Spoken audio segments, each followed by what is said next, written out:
How to remove a note from an Instagram post or reel.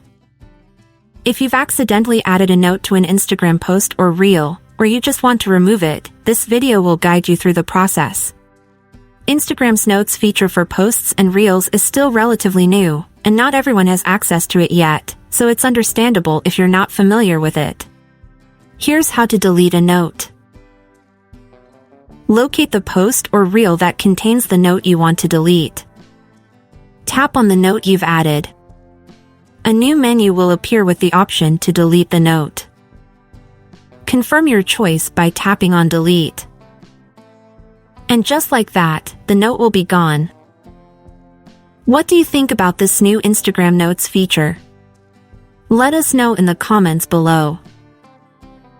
If you found this video helpful, please like and subscribe to our channel for more tips and updates.